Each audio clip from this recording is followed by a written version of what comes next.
Today I'm going to continue developing something that we looked at a few weeks ago along the topic of the day of the Lord. If you guys recall, I showed you through Scripture how that the day of the Lord is a trans-historical motif. In case you weren't here or you can't remember what something that is trans-historical is, this is what it means, and this is something that we find in Scripture related to the day of the Lord. It is the quality of holding throughout human history, not merely within a frame of reference or a particular form of society at a particular stage of historical development. So it's trans-historical in that it transcends history. It is applicable at many times throughout human history. It's not restricted or limited to any particular time, place, etc. in human history. It's trans-historical. And it's a motif in that it is a recurring idea or concept throughout a text. The text we're obviously dealing with is the biblical text and what would be called extra-biblical text. A repeated pattern, an image, sound, word, or symbol that comes back again within a particular story. Again, the story that we're dealing with is the biblical story. And so we learned that the day of the Lord is a trans-historical motif in that it is a recurring concept or theme or motif that we find appearing time and time again throughout the biblical text or the biblical story. Now, I explained to you that the phrase, the day of the Lord, was not coined until about the 9th century BC, about 800 plus years before Christ. But the motif, the theme, the concept has been in the Bible and has been repeated time and time again. And we looked at Matthew 24, and we could see how Jesus is speaking of in Matthew 24 the day of the Lord in regard to Jerusalem, the judgment that was coming upon Jerusalem, how the temple would be destroyed and how Jerusalem would be destroyed by the Roman army. But it was also beyond that, following the pattern that we see in the prophets, that there's something bigger in the more distant future, in the end-all be-all day of the Lord. And so that's what we're going to build off of today as we focus on, as you see there in the subtitle, the importance of historical context. Why is historical context important? Because not a single word in your Bible was written to you or me. Not one single word. Everything in the Bible was written to people living in a specific time and place. And we have to filter it through that historical setting, that historical context, if we're going to interpret it responsibly and in a way the author intended as he was inspired by God. And so we need to understand the historical context. We need to understand background studies that help us understand the historical context, the literature that we're dealing with, and we also need to investigate dependent literary sources that informed the particular idea that we're trying to unpack. In this case, the theme of the day of the Lord. Because the day of the Lord is also mentioned or referred to conceptually in other writings that are not in our Protestant Bible. Now, what I'm going to do today would upset a lot of people in a lot of churches, and hopefully it doesn't upset you, because we're going to deal with some texts that are not found in your Protestant Bible. Is that okay? I hope so, because we're going to. I often marvel at how many people claim to be Christians and they base that on what they call God's Word. And I'm not sure I've ever met in church one person who could explain to me how we got the Bible that we use, preach from, and believe in today. That's why several years ago here, we did a course on how we got the Bible. Because we need to understand how we got the Bible if we're going to trust what it says. Now, the Bible that we all have is a Protestant Bible, which means it was put together after the Reformation. The Reformation, which began in its earliest stages in the 1500s and 1600s. So, for 1500 years, Christians had a Bible that wasn't like the Bible that we use today in Protestant churches, most evangelical churches in the United States. And, unfortunately, those who chose what should be in the Protestant Bible had this thing called a bias. They hated the Catholic Church. They hated the idea of you having to do something in order to secure salvation in the end. And so they omitted many writings that would have things written in them that would appear to portray a works-based salvation. Because again, they inherited a soteriology. Jesus paid it all. Nothing left for us to do.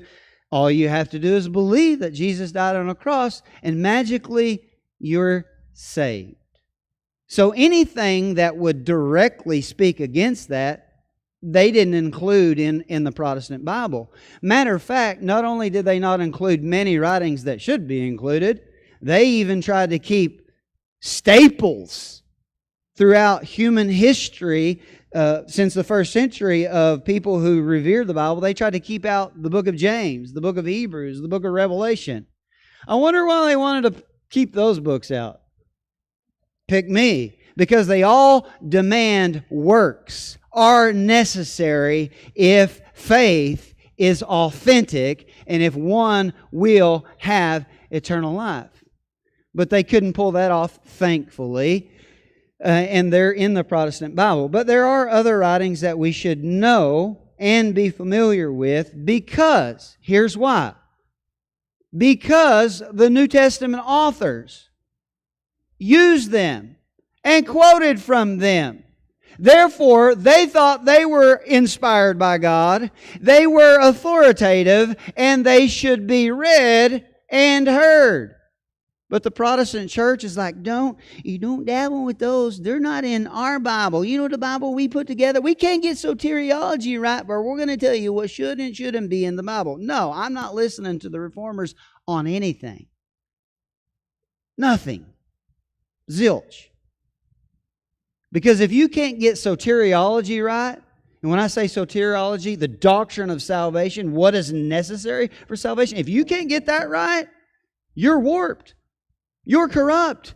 Just like Peter warned people would be by taking Paul's writings and manipulating them and reading them in a way that turns grace into lustful living.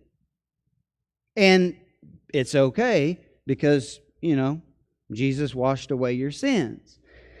So we're going to look at some of these writings today that will help shape the historical context, the background, and are no doubt, as I will prove with what is in the Protestant Bible, that they were dependent literary sources that informed the inspired New Testament apostles who quoted from them and used them in what we have in the New Testament epistles.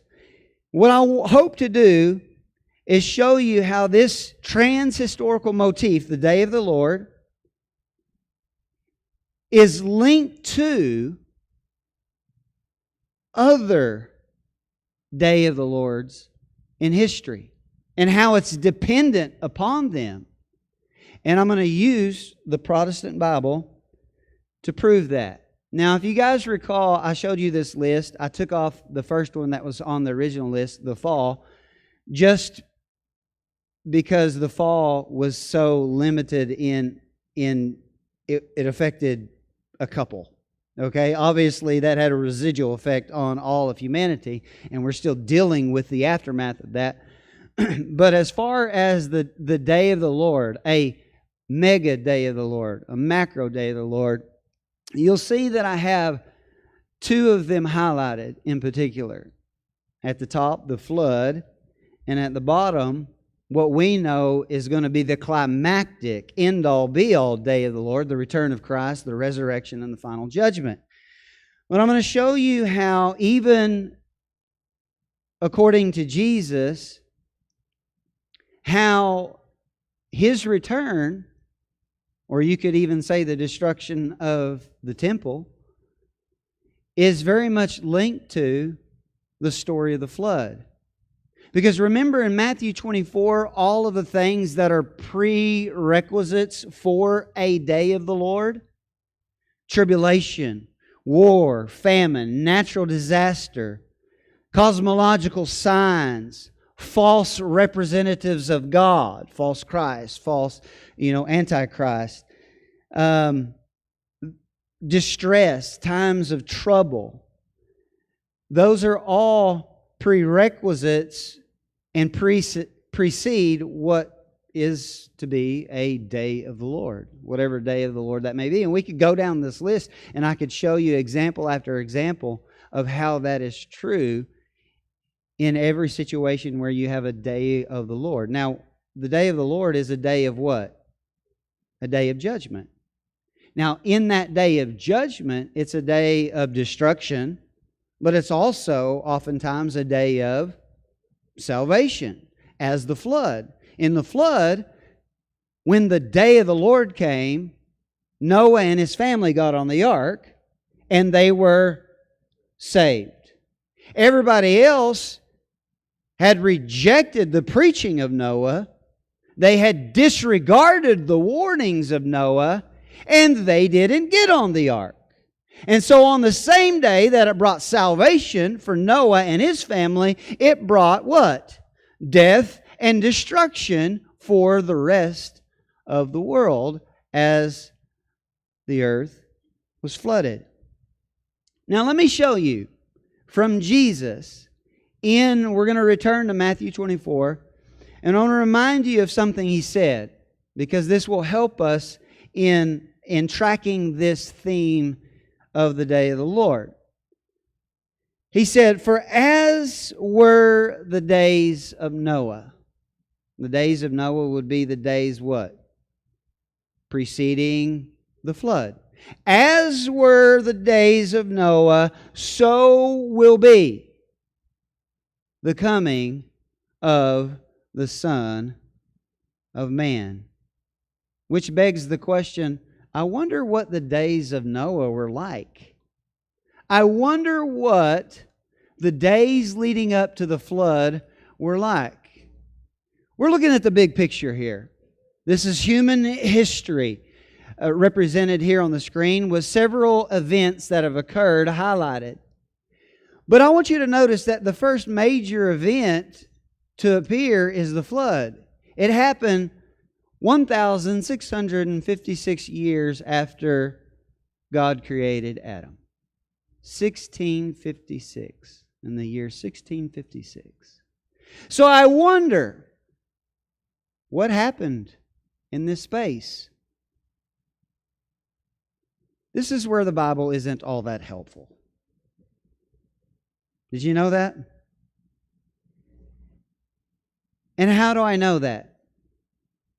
One, I've read it thousands and thousands and thousands of times, but you can simply go to the book of Genesis and you can start in chapter 1, and by the time you get to chapter 6, there you are.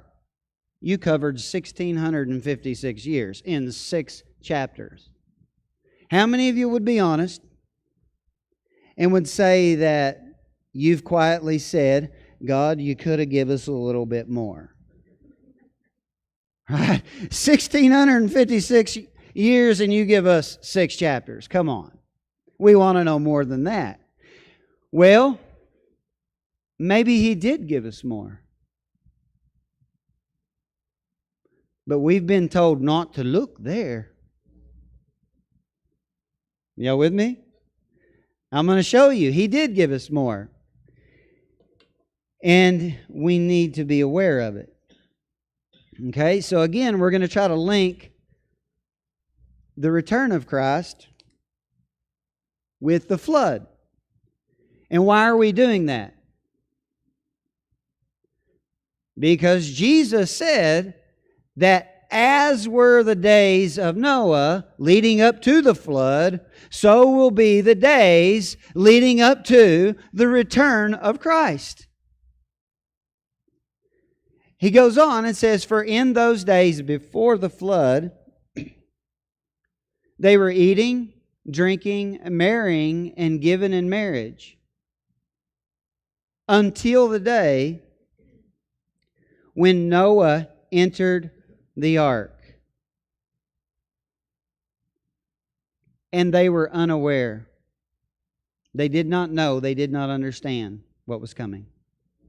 Until the flood came. How many of you know it was too late at that point? Until the flood came and swept them all away. So will be the coming of the Son of Man. So as the days leading up to the flood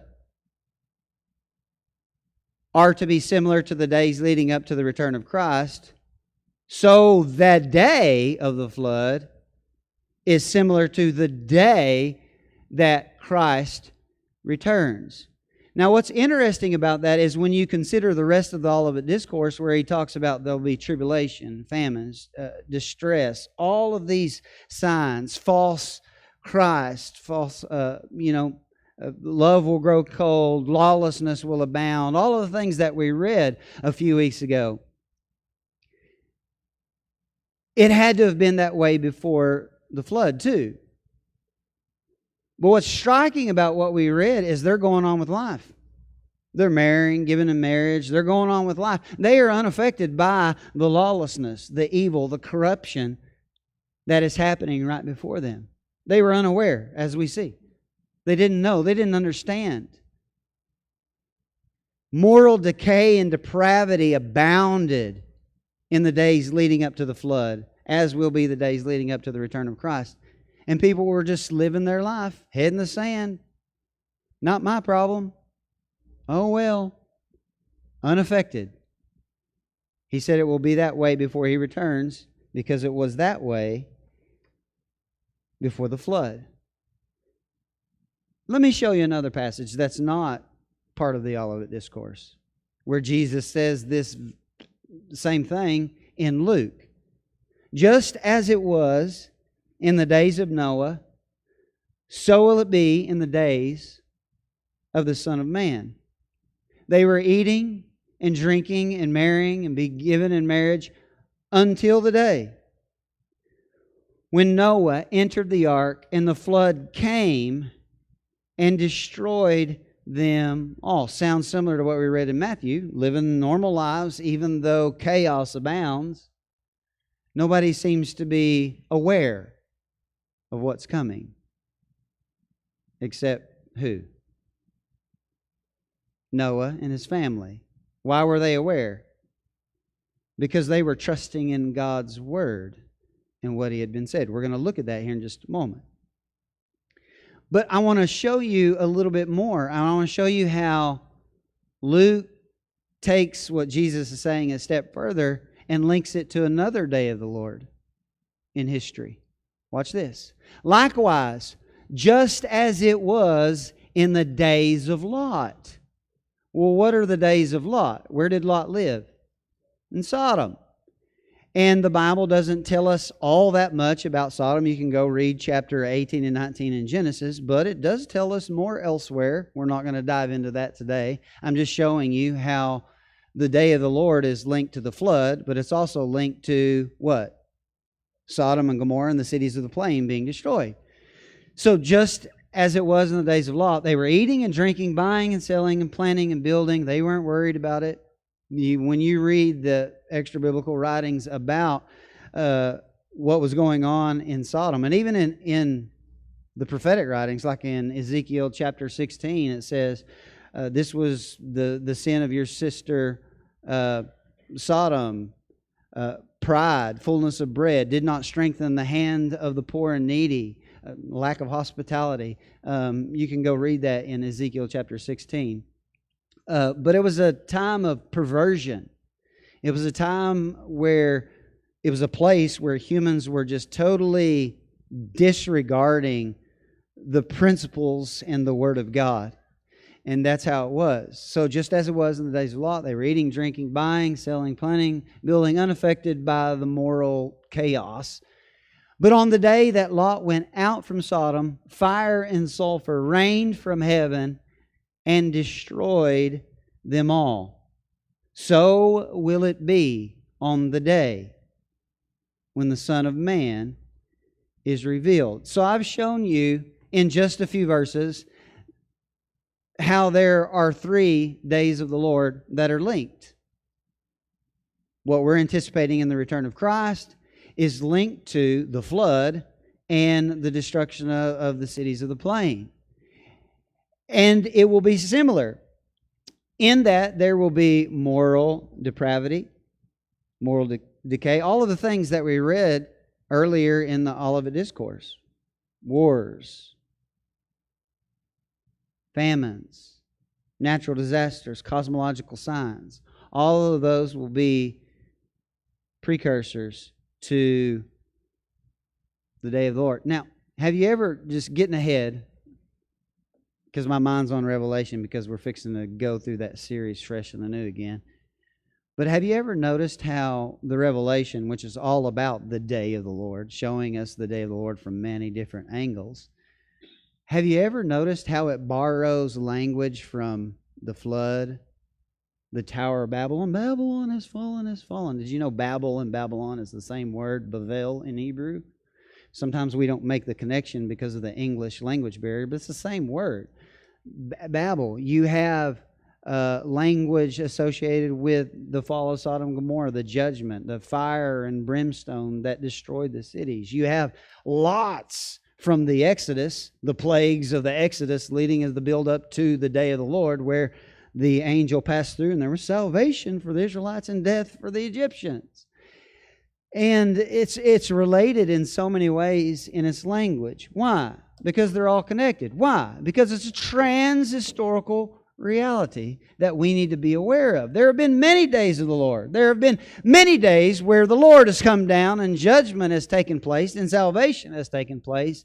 And we need to be able to associate and understand these.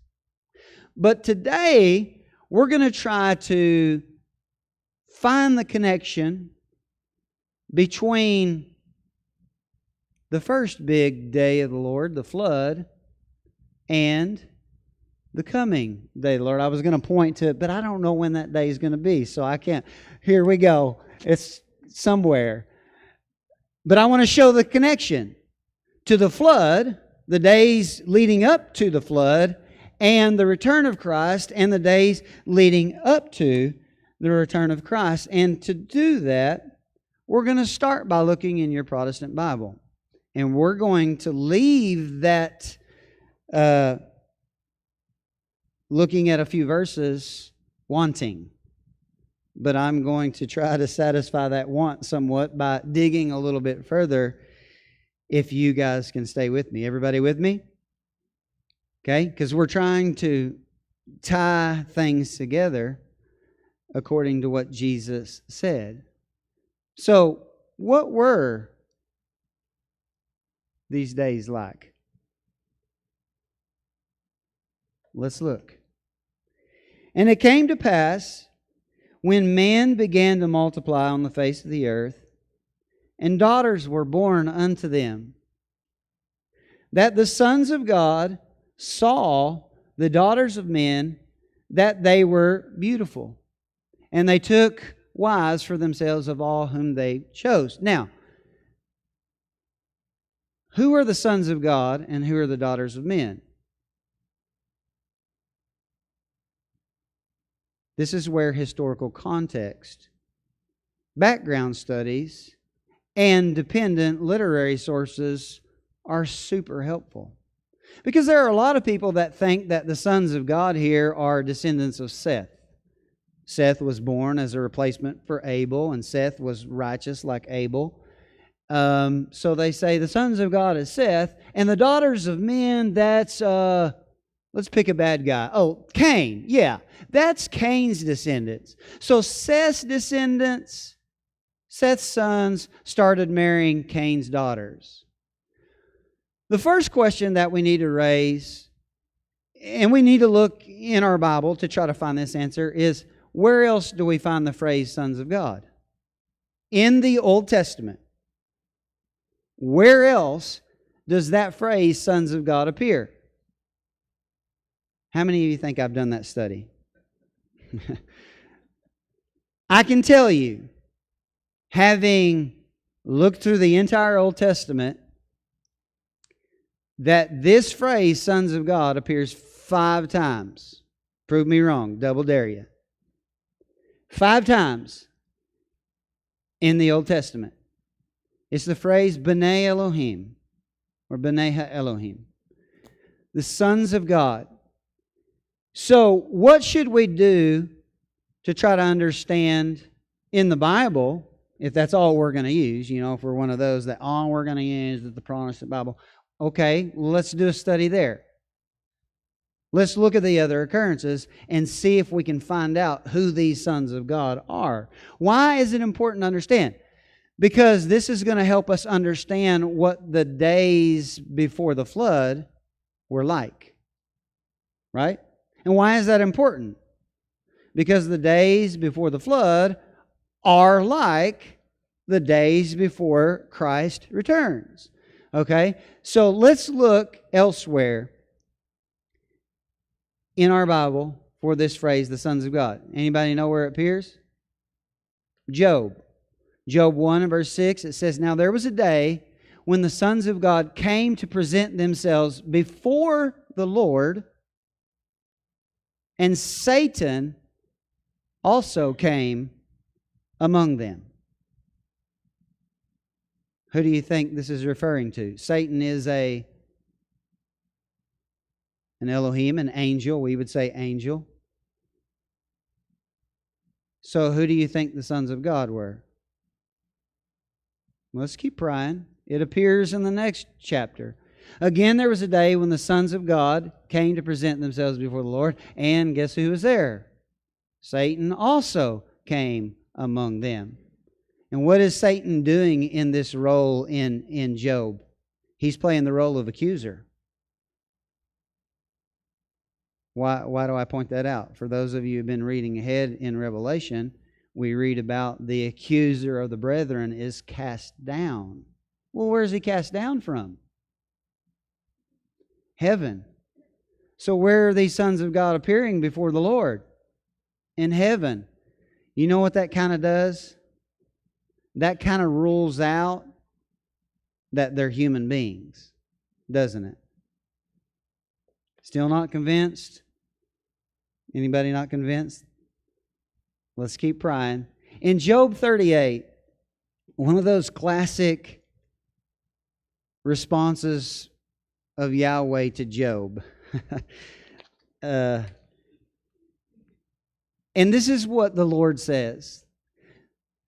"Then the Lord answered Job out of the whirlwind and said, 'Who is this that darkens counsel by words without knowledge?'" How many of you know Job kind of shrunk a couple inches when he made that statement? When God talks to you this way, He's trying to make a point. But watch what he goes on to say. "Now prepare yourself like a man. I will question you, and you shall answer me." And obviously, Yahweh is going to go on to ask questions that Job doesn't know. And why is he doing this to Job? Because he's a mean God? or he's trying to show the gap in superiority between God, Yahweh, the Creator, and Job, the human, the created. Okay? Now watch the questions he asked. Where were you when I laid the foundations of the earth? And this question needs to be asked us anytime we're questioning God. Okay? Where were you, or we're speaking against His Word anyway. I think we should ask questions, but in the right manner with the right tone. He says, where were you when I laid the foundation of the earth? Tell me if you have understanding. Who determined its measurements? Surely you know. God's being sarcastic, isn't He? Y'all wonder where I get it from. Or who stretched the line upon it? To what were its foundations fastened? Or who laid its cornerstone? And then he tells us something. When he did all of this, the morning stars sang together, and the sons of God shouted for joy. You don't have to be like super smart to know that humans weren't here before God created the foundation of what we call earth, a place to be inhabited by humans, right? So we know definitively that according to Job, which many believe was written by the same guy who wrote Genesis, Moshe, we know the sons of God are, without a doubt, what? Divine beings, angelic beings, Elohim. Pick a word associated with, being divine, and that's what they were. A lot of times stars, that's a word that is used for angels as well. We're going to see that in the book of Revelation on many occasions. And so there's no doubt, there's no ambiguity here, even in the Protestant Bible, that the sons of God were divine beings, angels, if you will. And going back to Genesis, it says, the sons of God, these angels, saw the daughters of men, that they were beautiful, and they took wives for themselves of all whom they chose, or women. They took women. And the Lord said, as a result of this, and what happens, the Lord said, my spirit shall not always strive or plead the cause. Yadun. There's a textual variant here in the Septuagint and other writings. It says, abide or remain. My spirit shall not always abide or remain with man. Based on the Masoretic text and the Samaritan Pentateuch, I'm going to side with this as you will not plead the cause or strive or be tolerant, if you will, with man forever. For he is indeed flesh. And he says, yet his days shall be 120 years. Now, this isn't putting a time restraint on how long a human can live, because we know that humans far exceeded 120 years after the flood. Right? Noah was 600 when the flood came, and he lived to be 900 plus years. So we know that it can't be talking about that. So it's talking about 120 years, and judgment's going to come. That's what this is a reference for. Obviously, Yahweh being fair and just as He is, as He used Noah to preach, right? The New Testament calls Noah a preacher of righteousness. There was an opportunity for mankind to repent and change and turn to God, and perhaps the flood would not have occurred.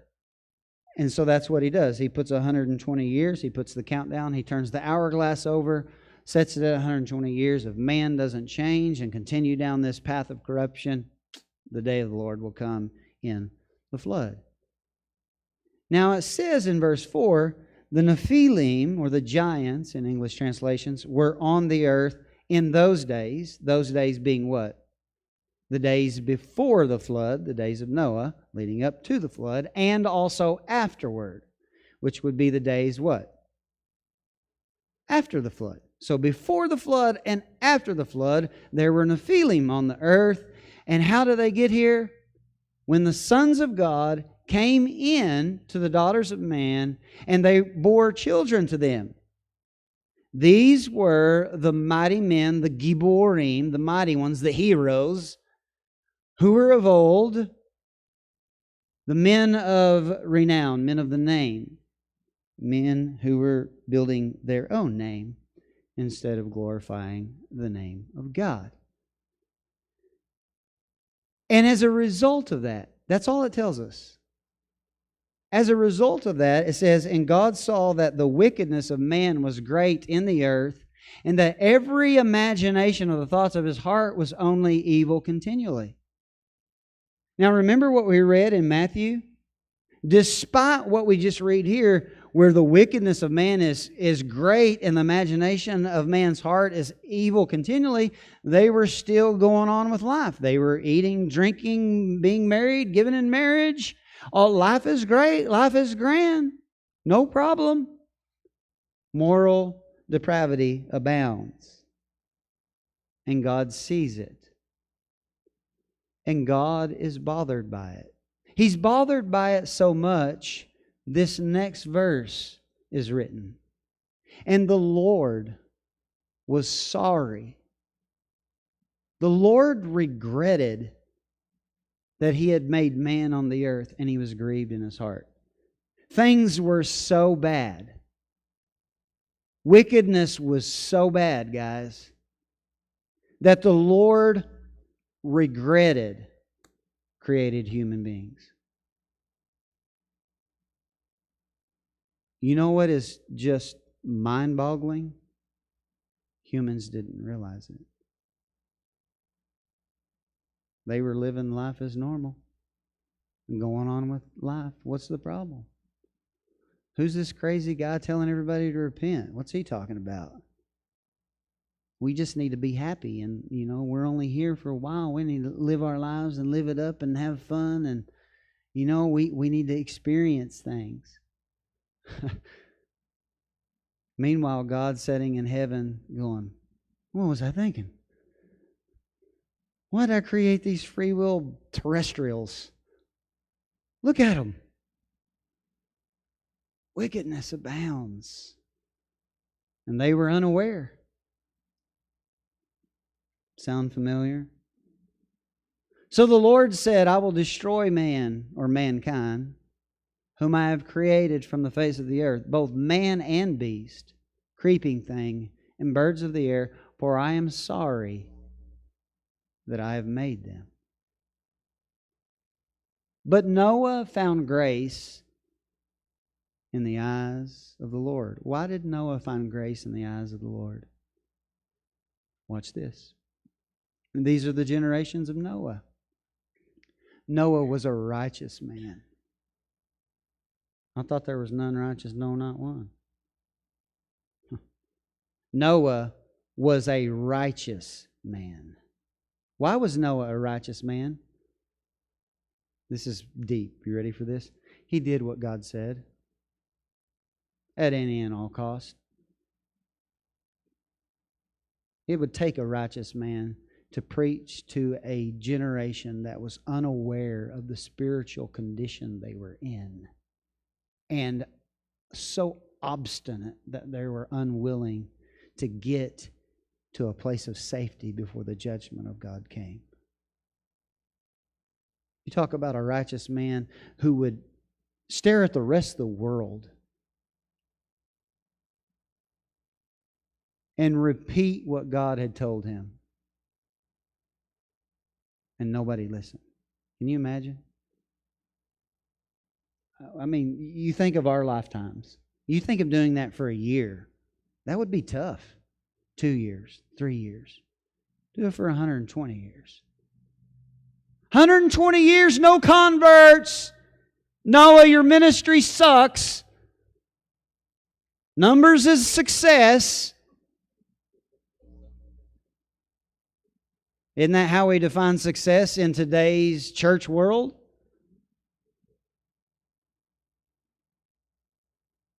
If that's true, Noah is a failure and Jesus is a failure. Jesus had 11 Noah had 7, and they were his family, so it don't count. Right? He made them go, you get on the ark now, Japheth.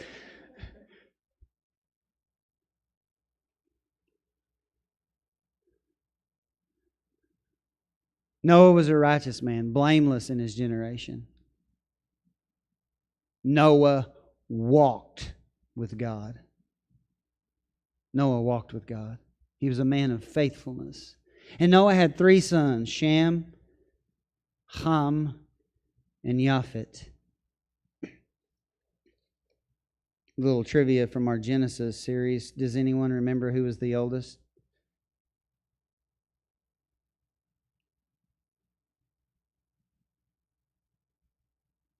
Japheth, then Shem, then Ham was the youngest. Now the earth was corrupt in God's sight, and the earth was filled with violence, wrong, injustice. And God saw the earth, and behold, it was corrupt, for all flesh had corrupted their way on the earth. Remember, they don't realize it. They are unaware. They're not listening to the voice of God. They're living how they want. And God said to Noah, the end of the flesh has come before me. For the earth is filled with violence through them, and behold, I will destroy them with the ark. That's it. That's all you're getting. That's what it was like before the flood. And then the rest of Genesis 6 is the instructions to build the ark, getting on the ark, and then you have the flood through chapter 9 when they finally get off the ark. That's all the Bible gives us. How many of you would say, I wish it gave us more, because as it was, so it will be?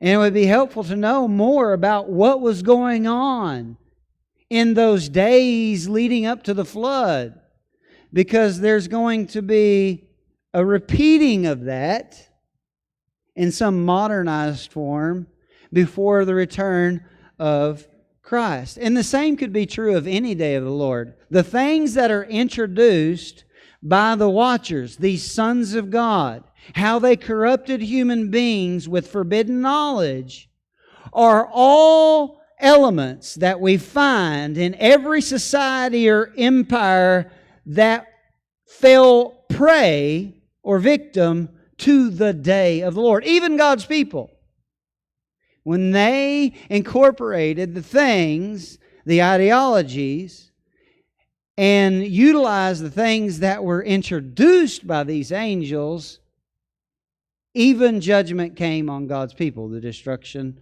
the exile, the second temple destroyed, the Syrian exile, our case in point. Now, again, the purpose of today is to look at the importance of the historical context, background studies, independent literary sources. Now, we've looked at what the Bible says about the days leading up to the flood, but I want to see the big picture a little bit more clearly. In particular, I want to know what was going on right here. And the good news is we have writings preserved for us that give us a lot more. I still read it and I'm still left wanting, but it does give us more than what Genesis gives us. How many of you how many of you read those chapters in Enoch that I gave you? Those 16 chapters, okay? We're not going to read them all. Big sigh of relief. But we are going to read enough to give us a little bit of understanding and background to those days leading up to the flood. And that's what we're going to look at. So we're going to read part of Enoch. You've probably never seen Enoch on the screen in church until today, or Hebrew Foundation services. But here we go. And I'm using the book of Enoch because the first century Christians, the New Testament authors, used it. And I'm going to show you that at the end. I'm going to show you where they quote from it and how two New Testament authors use it explicitly. So watch this. And this is going to sound a lot like what we read in Genesis 6, except it's going to give us more information.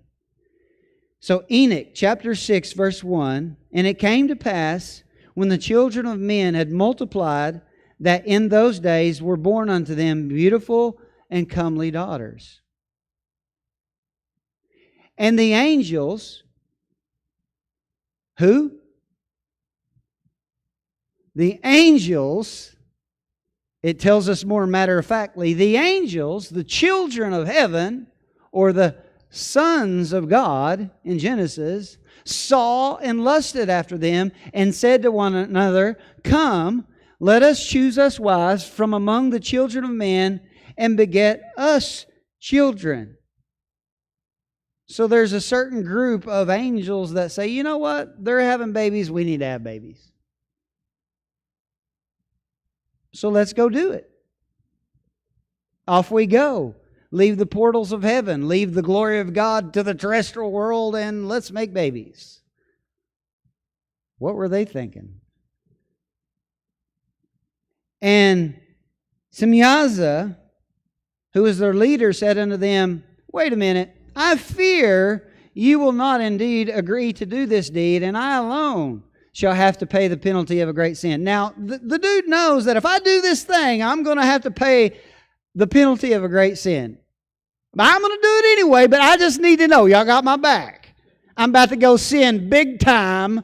I'm going all out, about to have babies. Who's in? I know we're not going to get away with it. I know God's going to get the last laugh. I know I'm going to suffer for it, but I'm going to do it anyway. Kind of sounds like our world, doesn't it? I know Jesus said not to, and the apostle said don't, but I'm going to do it anyway. Except we have the add-on, Jesus, he's got it covered. It's under the blood. Not.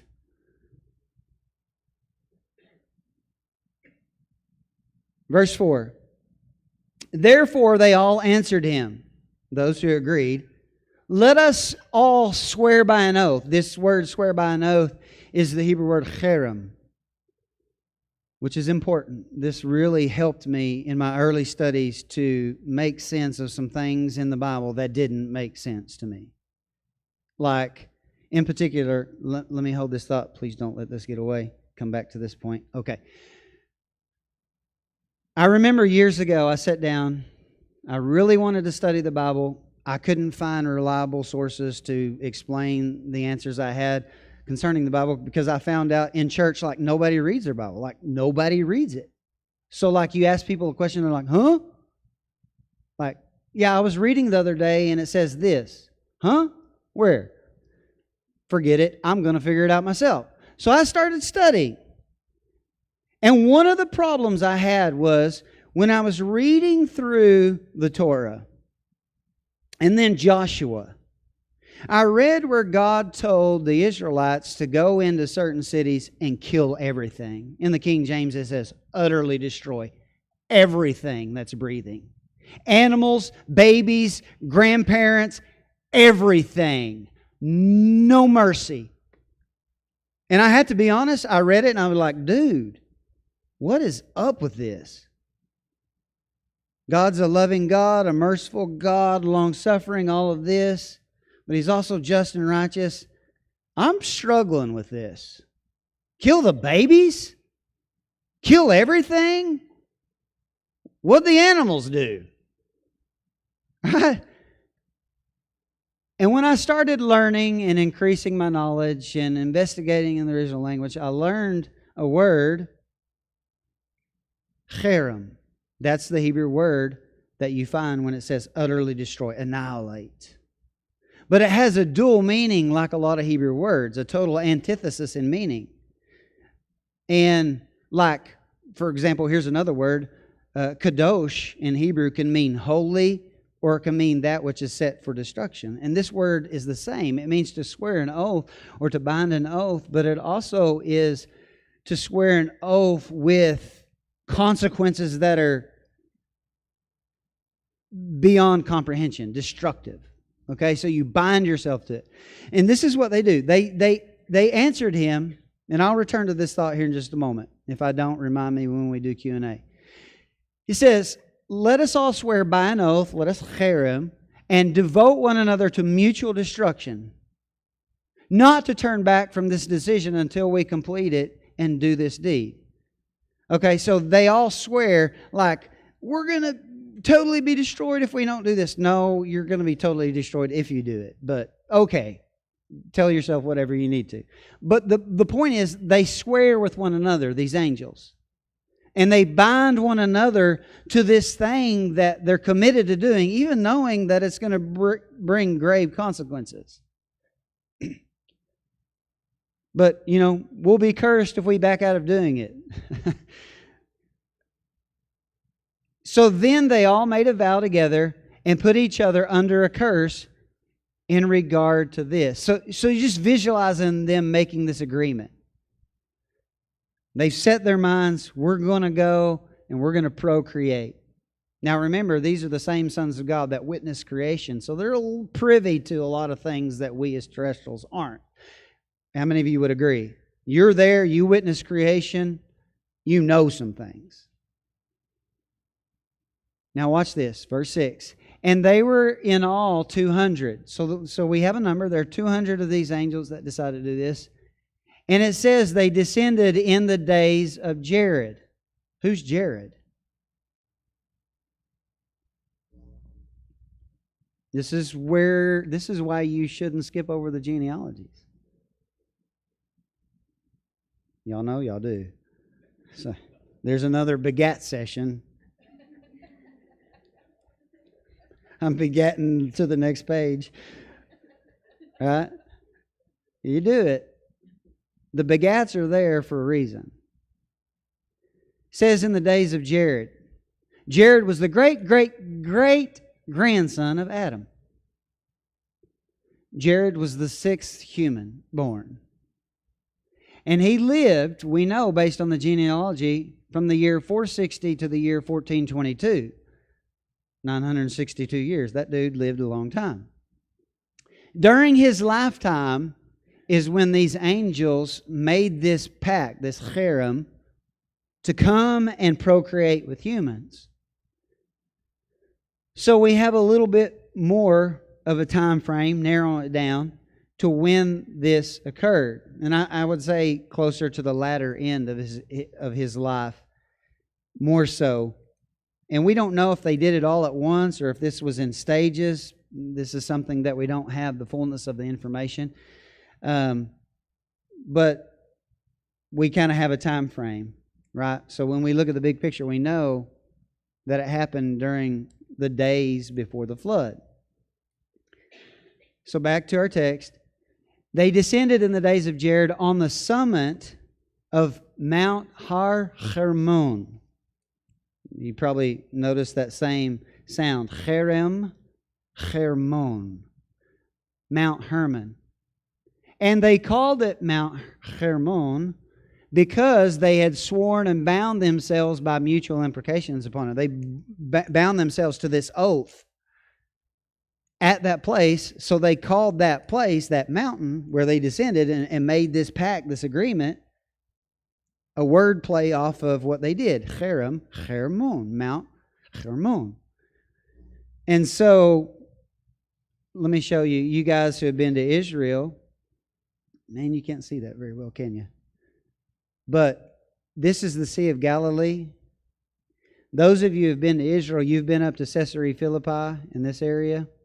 When you look to the northeast from Caesarea Philippi, and on some of the trips, if you've been close to me, I've pointed it out. But see this mountain range here? This is the tallest summit of it. That's Mount Hermon. Okay, and this is where they made this pact or this agreement and bound themselves to it and went in to procreate with humans.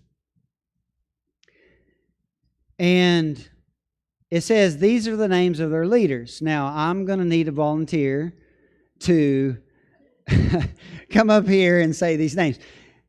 This is troubling because these are transliterated names that all go back to Hebrew names. And I can't read transliterated Hebrew well. If it was all in Hebrew, I could read the names to you. But different books of Enoch either draw from a Greek source or a Hebrew source. That's why sometimes if you read different lists, they look different. And that's why I included two different English versions, because they use two different sources and therefore the names seem different. And you'll find variant lists that have some names included and some not. Now here's the thing about the book of Enoch. The book of Enoch, we do have copies several hundred years before Christ, dated to several hundred years before Christ. They were found among the Dead Sea Scrolls. They are written in Greek and in Hebrew and probably even Aramaic. But we do have surviving copies in ancient Hebrew and in Greek. And so different English versions are taken from one or the other, and that's why you have the variants in names. I'm not going to say all the names. You don't want me to, be honest. But let me say this about these names. A lot of these names are associated with the knowledge that they dispelled. Okay? We'll see that here in just a moment when we read verses in chapter 8.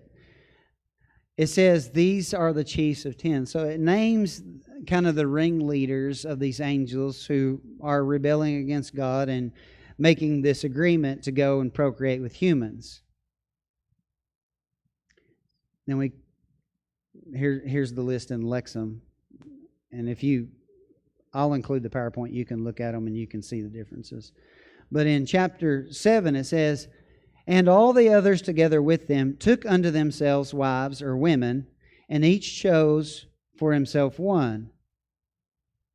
And they began to go in unto them and to defile themselves with them. And they taught them, and here's part of the problem, not just that they procreated, but what they taught them. They taught them forbidden knowledge. And this forbidden knowledge has been used generation after generation in every civilization that has risen to power to gain that power. And it shapes the societies that have all fallen to the day of the Lord. And we're going to see that it's in our society as well. And we're not aware of these things because we're not looking in these other writings that we shouldn't be reading. Yeah, we should. Because we'll be informed. We're going to have background studies. We're going to have the historical context. We're going to have the sources that the inspired authors of the New Testament used. Why wouldn't we read them? So, they began to defile themselves with them. They taught them charms and enchantments. Or drug making. The cutting of roots. Genetic modification and manipulation. And made them acquainted with plants. So they taught them witchcraft, genetic altering, and made them acquainted with plants.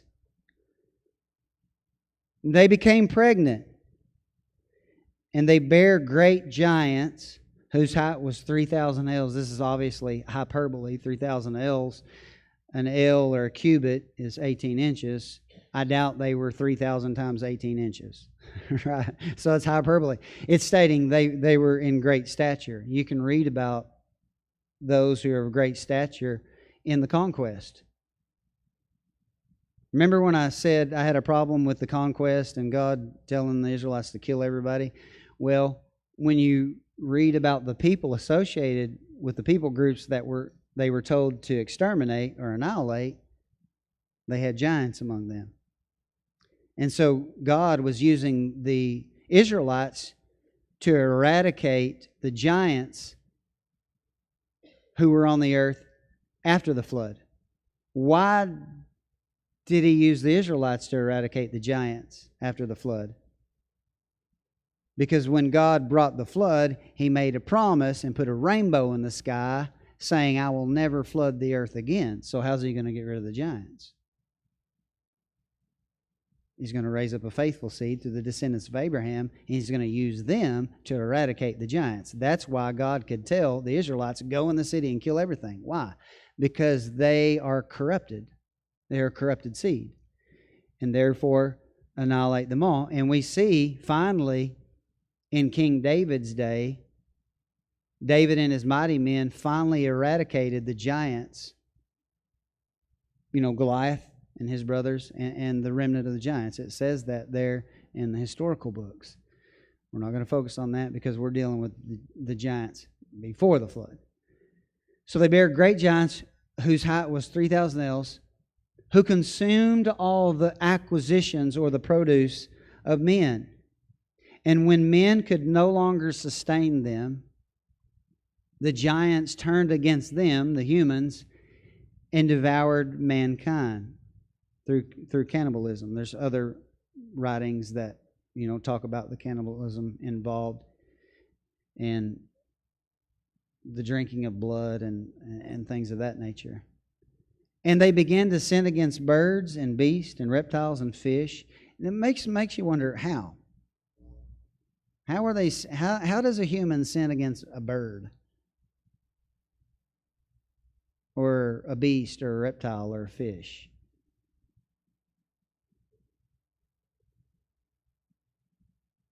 Genetic alteration, mingling of species, bestiality, yes, right? The imagination of man's heart was only evil continually. There's no limitation on what they were doing. It's not spelled out, but we do know this: it wasn't a good thing. It says, and devour one another's flesh and drink the blood. Then the earth laid accusation against the lawless ones. Here's the concept that we see even in the Bible, that the blood begins to cry out. We see that in the story of Cain and Abel. The earth receives the blood of Abel and begins to cry out unto the Lord for justice and vindication. And that's what we see going on here. Now I'm going to read 4 verses in chapter 8, and that's all I'm going to read from Enoch. But what I'm going to do is read from two different English translations. Okay? So in Enoch chapter 8 it says, and Azazel taught men to make swords. And a lot of what we're going to see here in this chapter corresponds to what we see with the descendants of Cain in Genesis chapter 4. They start accepting what we see introduced here, which makes me believe that Cain's offspring tolerated cohabiting with these sons of God and the giants and and took in the influence in the building of big cities and infrastructure and as we'll read here, swords, knives, shields, and breastplates, and made known to them the metals of the earth and the art of working them. Why would you need to have the art of working metals, and especially metals for war? And bracelets and ornaments, and the use of antimony, and the beautifying of eyelids, and all kinds of costly stones, and all coloring tinctures. The things that are dominating our society today that people spend the fortune on. That knowledge came from a divine source that was in divine rebellion to God. And these things that we're reading here are staples of every society that has ultimately experienced a day of the Lord. Are y'all with me? Let's read it in Lexham. Azazel taught the humans to make swords, weapons, shields, and breastplates, the lessons of the angels. And they showed them their mining and craftsmanship, anklets and adornment, powders and painted eyes, and all kinds of choice stones and dyeing. All of this for what? The beautification of what? Appearance, outward appearance.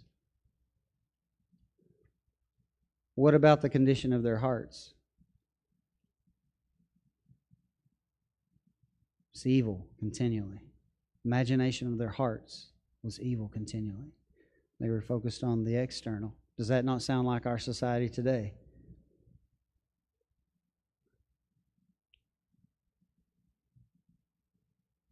I'll spend $50 getting my nails done, but I won't help someone in need. Y'all need more examples? I'll spend an hour getting ready for Sunday church, but I won't do my homework beforehand. Oh, getting in your business. Yeah. That's where we need to be prying into. What do we value? Where do we find beauty?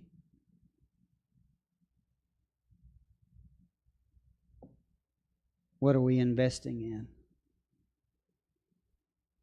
And who was it influenced by? You're probably not going to hear this anywhere else. But I'm telling you, what set this thing in motion for there to be days of the Lord was introduced by divine beings who had divine knowledge, who introduced things to humans that humans can't handle responsibly, and has led to destruction and moral depravity in every society. Step back and look around.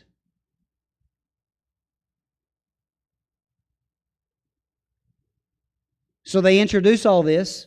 You see all these things they introduced: swords, weapons, shields, breastplates, lessons of angels, mining, craftsmanship, anklets, adornments, powders, painted eyes, and kinds of choice stones and dyings.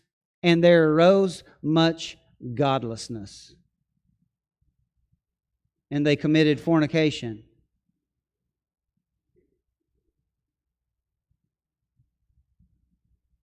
And they were led astray and became corrupt in all their ways. Here's the Lexham version. Much ungodliness and prostitution happened.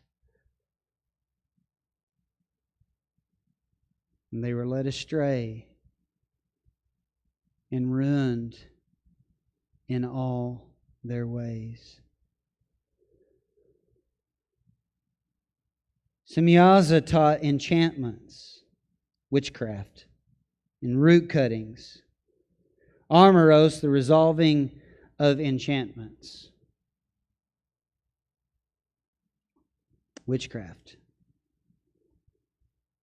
Barak Iyal taught astrology. Kochavel, Kochav is star in Hebrew. Kochav El, star of God, taught about the stars, the constellations. Ezekiel, the knowledge of the clouds.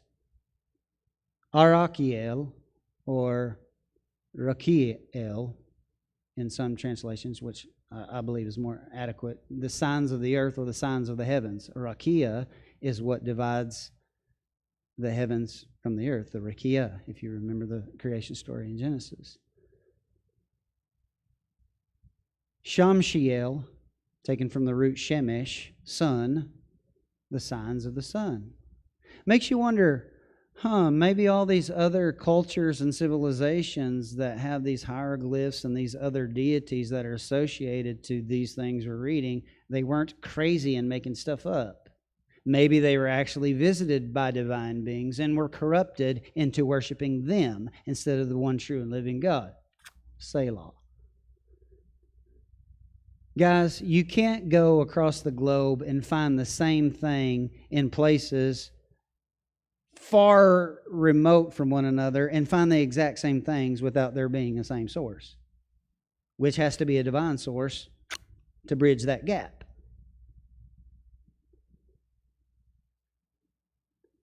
Shamshiel, the signs of the sun. Sariel, the course of the moon. And as men perished, they cried, and their cry went up to heaven. So this knowledge that was being given did not serve humans well, did it? You think maybe that's why God didn't give it to Adam when he set him on the earth? Here's Lexham version.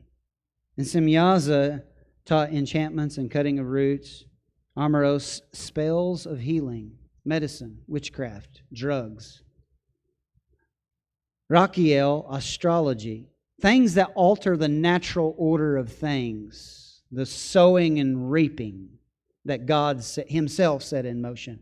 Try to abort death using a potion or a spell, or we would call it a drug. Spells of healings, drugs, Rachiel, astrology, Kochiel, the science of symptoms, Sathiel, watching the stars, Sariel, the course of the moon. Therefore, the cry of the utterly destroyed people, the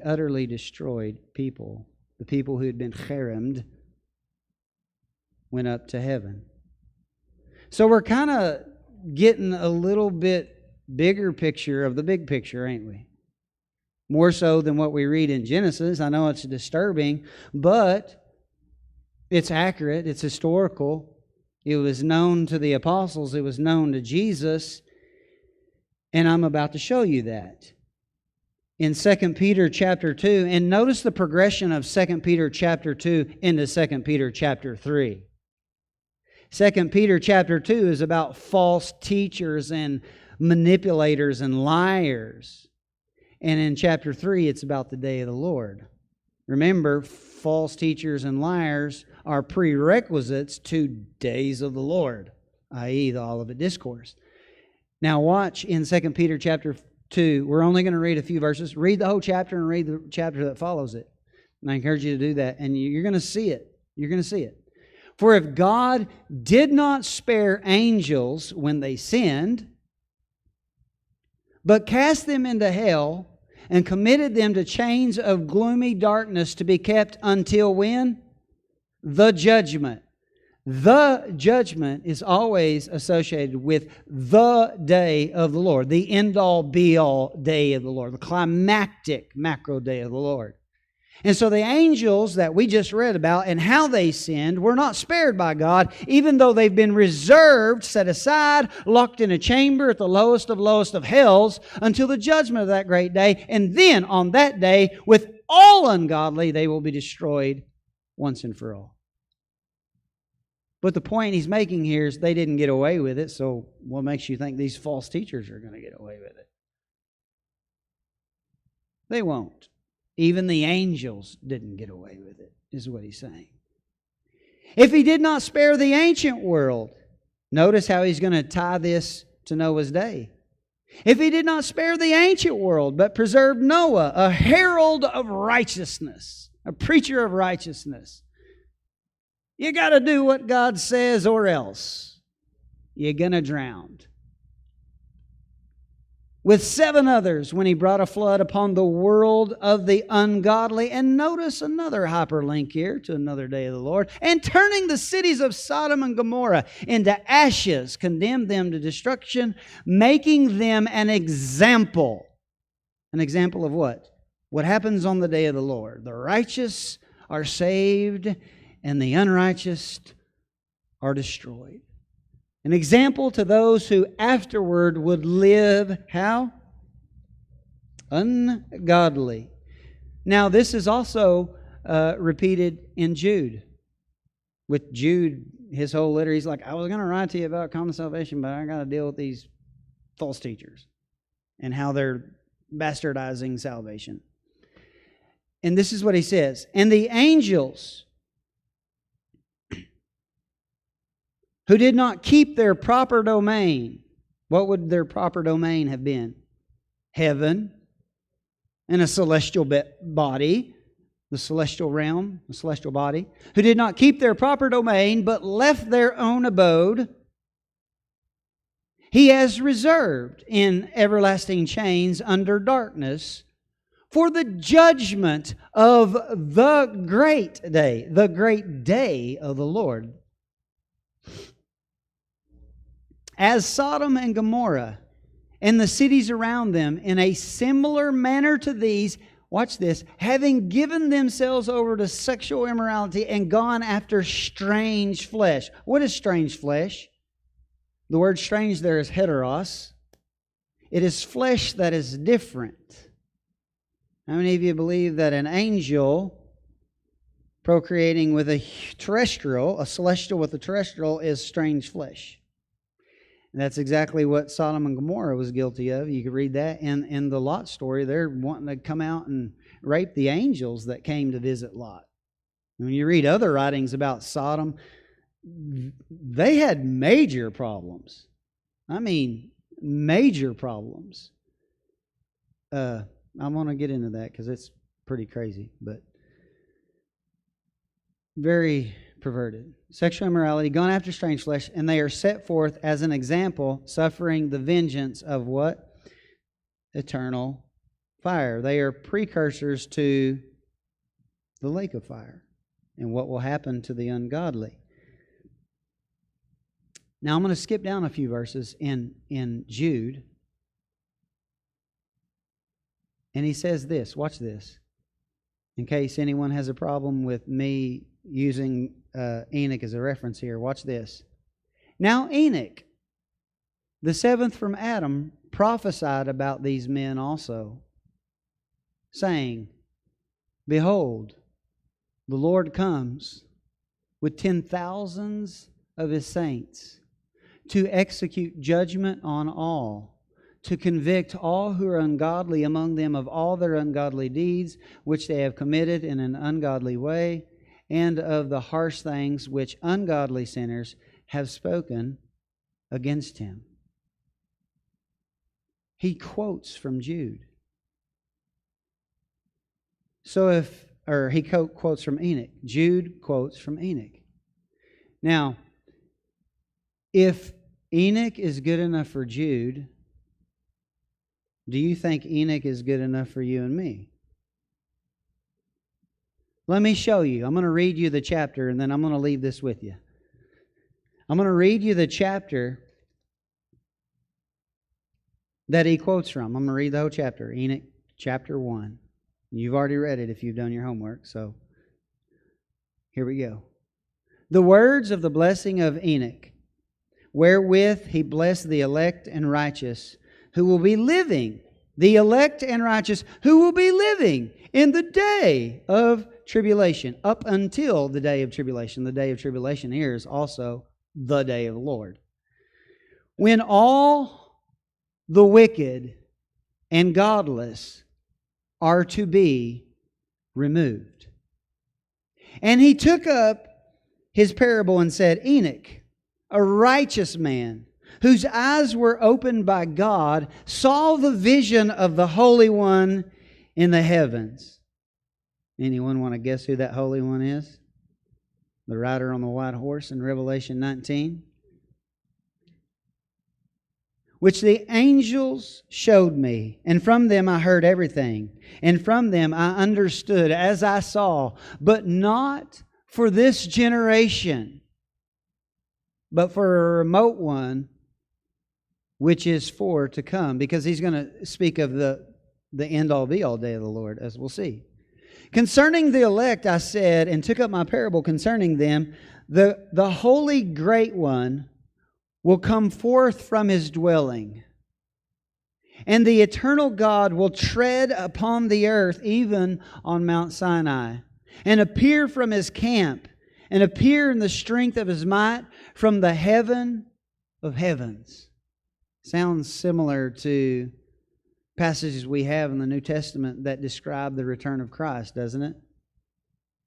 And all will be smitten with fear, and the watchers shall quake. Who are the watchers? The angels that we read about who corrupted humans, they're the watchers. And the watchers shall quake, and great fear and trembling shall seize them unto the ends of the earth. And the high mountains shall be shaken, and the high hills shall be made low, and shall melt like wax before the flame. Sounds similar to language associated with the day of the Lord. If you don't believe me, go read 2 Peter chapter 3. It uses a lot of the same verbiage. And the earth shall be wholly rent in sunder, and all that is upon the earth shall perish, and there shall be a judgment upon all. But with the righteous He will make peace, and will protect the elect. This is talking about on the day of the Lord, the day of tribulation for the ungodly, a day of salvation for the righteous. He will protect the elect, and mercy shall be upon them, and they shall all belong to God, and they shall be prospered. And they shall all be blessed, and He will help them all.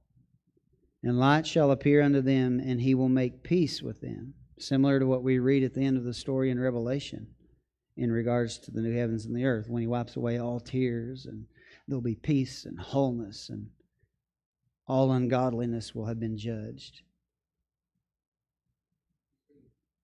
And here it is. Here's the quote.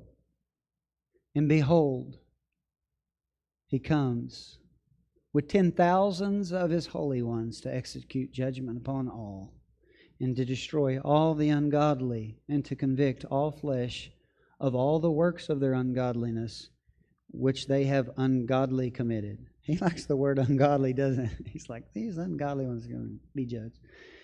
And of all the hard things which ungodly sinners has spoken against Him. That's what we just read, quoted verbatim by Jude in reference and applying it to the day of the Lord. It comes from the book of Enoch. Enoch was used by the first century church to inform their understanding of why we are dealing with the problem of sin and depravity that we are in the world today and in every generation. Since the Watchers came and gave forbidden knowledge to human beings, things have went on a cycle of ending in destruction time and time again. Nations rise to power using the technology or the knowledge that the Watchers introduced, and what happens to every nation?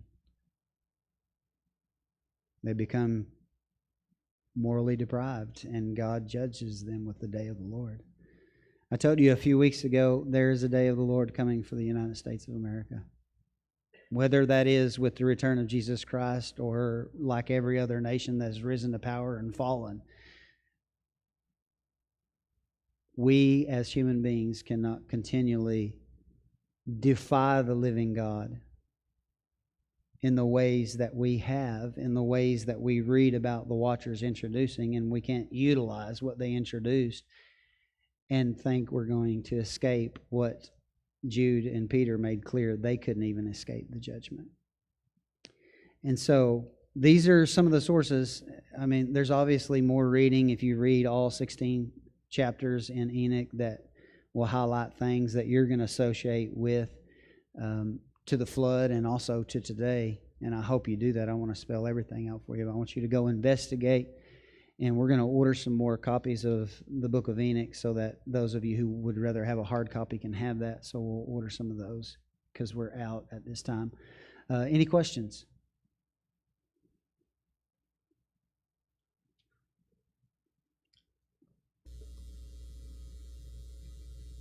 We have a question over here.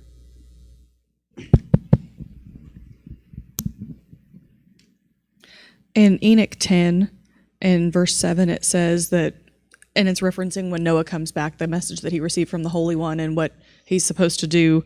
It says he's supposed to heal, or when they're purged from the earth after the flood, it'll heal the earth that the angels have corrupted, proclaim healing of the earth, and that they may heal the plague, and all the children of the men may not perish through all the secret things that the Watchers have disclosed and have taught their sons. Mm-hmm. So that means that we are not to partake in any of the things that were introduced.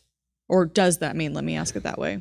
That's the toughest question in relation to everything we just read, because everything that they introduced is a part of our society and other societies. So the question is always raised, how much can we use the knowledge that they gave, and how can we build on that without, obviously it was a bad thing. It led to ungodliness. So how do we wrestle with that? That's a tough question, and I'm not sure I have all the answers to that. I'd rather be a teetotaler and abstainer and not take risk. I tend to go that way.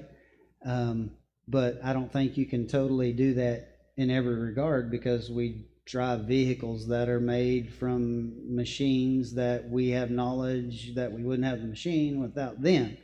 So I think a lot of it comes down to, what are we using what we have for, even if what we have came from its origins in what the Watchers introduced, the ability to mine and, create metals and form metals and things like that. What are we using it for? Would be the question that I would be asking in all of it. What are we doing with it? What are we trying to accomplish? That's the best I got. Okay, because I was thinking, okay, dyed hair, dyed clothing. I mean, because you mentioned that in part of the list, and that was the way I was understanding it. Obviously, makeup, is that okay in minor forms? I mean, sunscreen obviously is not generally a naturally occurring thing, but working with what we have and protecting, I don't know.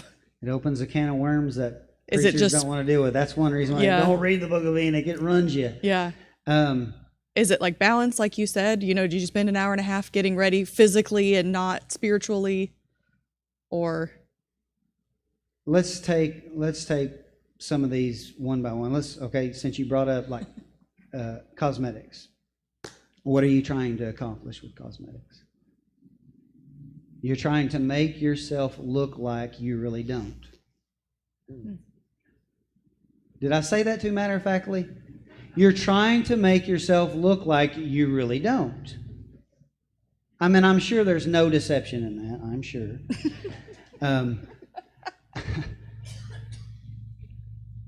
We have to ask these probing questions, and we have to be real with us. Why are we doing what we're doing? Whose approval are we trying to get? Who are we trying to appease?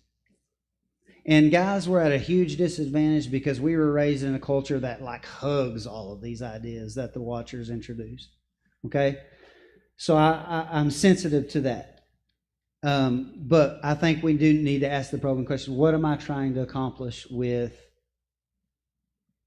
the beautifying of outward appearance? How much am I investing in it, time and money? Would God see that as a valuable use of the resources I've been given? Are there better things I could do? And I mean, we could ask these questions about everything, really, do I have to have this? Is this a have to have? Do I have to have a vehicle to get to work? Yes. Do I have to be dolled up when I get to work? I'll let you ladies answer that. What are we trying to attract people to? I mean, these are all questions that we all have to ask ourselves on an individual level. I think about what the Bible talks about in regard to modest apparel. I think we need to be modest. I think we need to cover ourselves up. I think we need to represent God in everything that we do. And, that's a decision that everybody's going to have to weigh and internalize in their own hearts, their own motives. And nobody knows our own heart and motives better than ourselves if we're honest with ourselves. So I'll let y'all wrestle with that one. But, I mean, you could ask this with everything. Medicine, drugs. I think I'm going to give you what I think. I don't agree with drugs that alter the natural state of humans. I don't. I would not live dependent on drugs, or I would not live on a machine that provided life for me. He is the giver of life. He says if I stay and if I go, and I'm not going to use drugs to stay alive. I'm going to reap what I sow. If I can't do right and eat right and take care of myself, then I'm going to die at a young age, as I should. Because I should, as a Christian, live a life of moderation and discipline, and if I'm unwilling to do that, I should die. God is the one who put in order death as a consequence for sin. So if I want to do things that I know are not right or healthy or taking care of the temple of God, then I think I should die young. That's how I feel. Not everybody feels that way, but I would put my list of scriptural support for the reasons why I do it versus yours any day. So there's that. I mean, I believe that if God is the creator, if God wants me on planet Earth, nothing can keep me from leaving it, except for my stupid choices. You know, I mean, Ecclesiastes says, don't be a fool. Why should you die before your time? I mean, we can obviously make decisions that determine whether we live or die. And we do live in a fallen world where we're subjected to other people's decisions. So you have that too. But I'm just talking about on how I live my life. Let me give you an example. High blood pressure runs in my family because my family eats like ravenous pigs. Sorry, family, if y'all are listening. It's the truth. It's time we tell the truth, no matter who the truth's about. Okay? So several years ago, I checked my blood pressure and I have pre-hypertension. I salt my food and I eat too much meat. Okay? I have a choice to make. You continue eating this way, even though it's gluttonous, and you'll die young, or you'll become dependent of witchcraft. I opted for a change of lifestyle. I changed how I eat. I changed what I eat, how often I eat, how much I eat. I don't have high blood pressure. I won't have high blood pressure because I changed. It took time. It took discipline. It's inconvenient. But I'm not living off witchcraft. I'm going to reap what I sow. And so I made changes. I believe that the Lord will honor changes that we make in our life. And if not, I go be with Jesus. See y'all. Who's like wanting to stay here forever anyway? I mean, stick around and watch the world continue to unravel? Okay. Or go be with the Creator. Why do we want to stay here so bad? And why don't we believe that if God wanted us here so bad, or needed us here so bad, couldn't He keep us here? He created the universe. Surely to God He can keep us alive. That was the thoughts of mine. So you do with it what you want. Phil? Can you kind of think of it like, it says all what comes into the body is deposit of what comes out. So, what we use, depends on how we use it, and, our motives.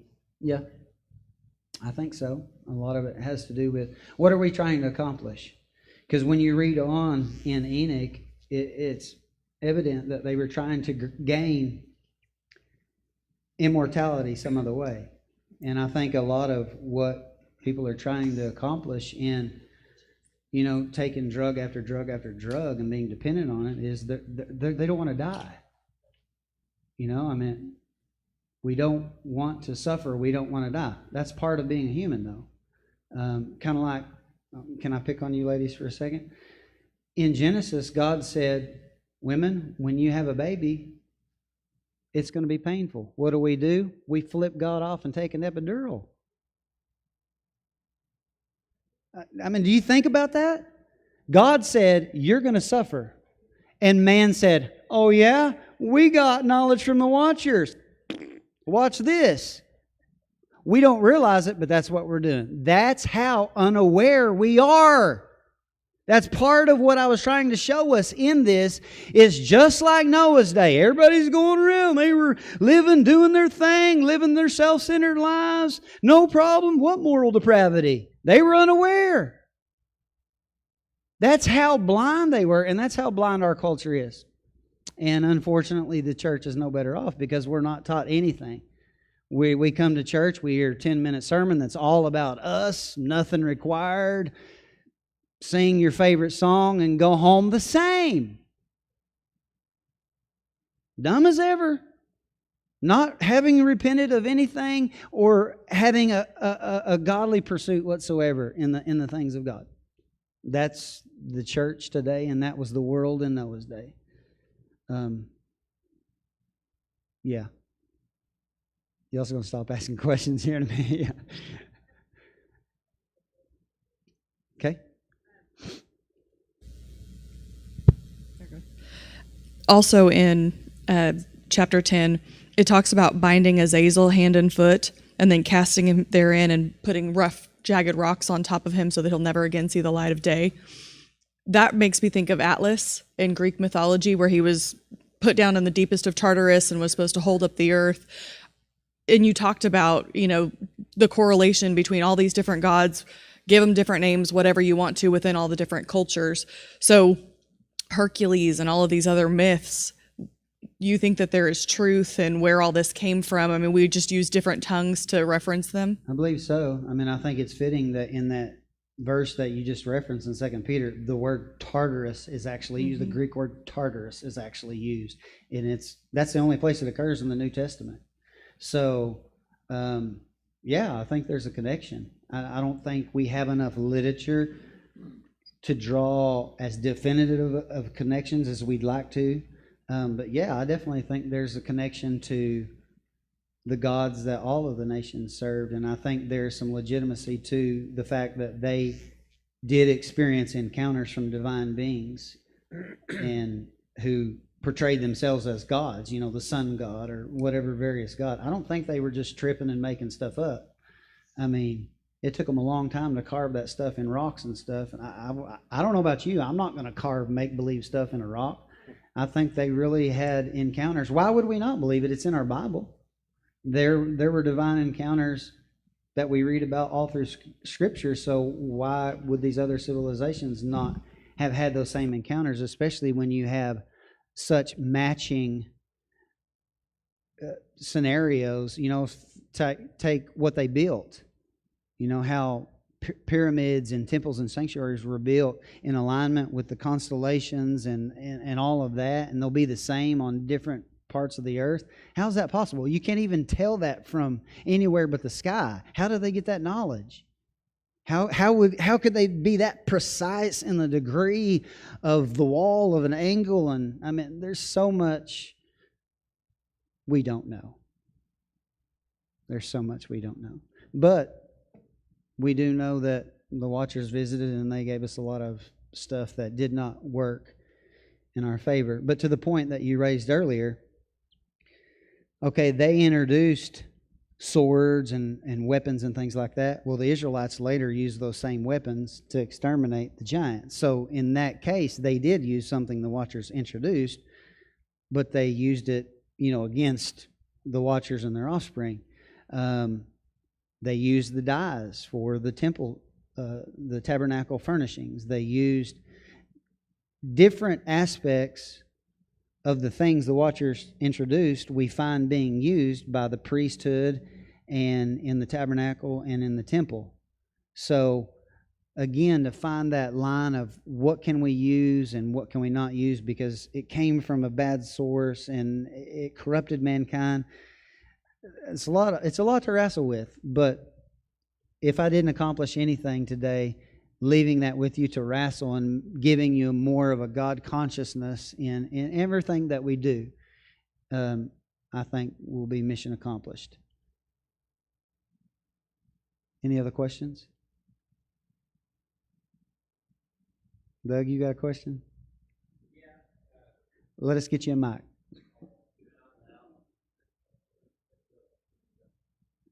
Yeah, so they can hear on the recording and that we're streaming.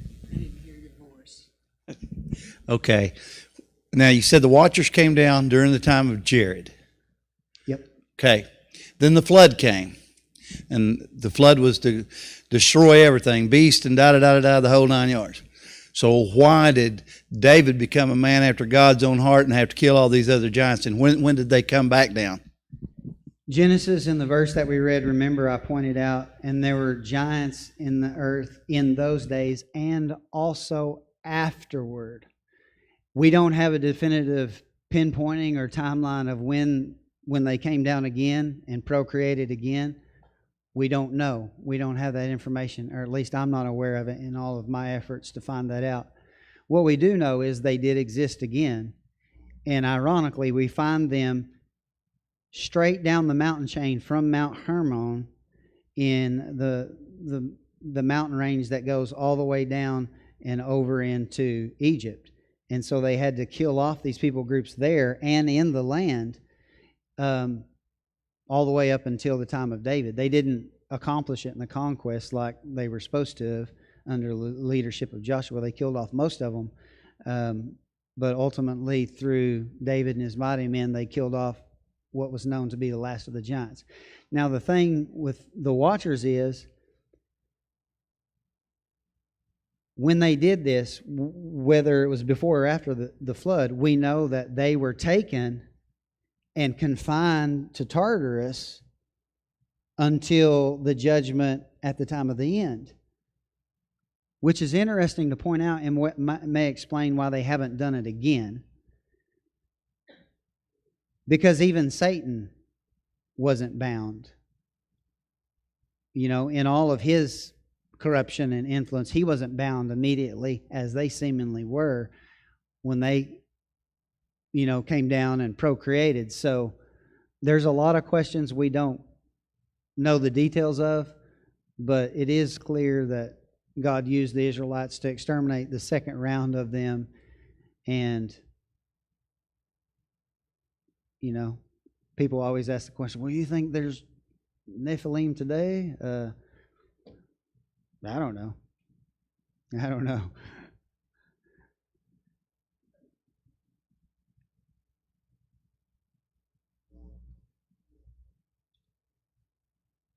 I've met a few people that I think qualify, but both. Any other questions? Good, because the only questions that can come hereafter are questions I don't have the answers for. So I hope I've given you something to think about. I hope I've given you something to go look into. Guys, it's a lot bigger than you think. We know so much less than we realize. And if we ever get to the place we think we have it all figured out and we think we've arrived, it is evidence that we haven't investigated much. So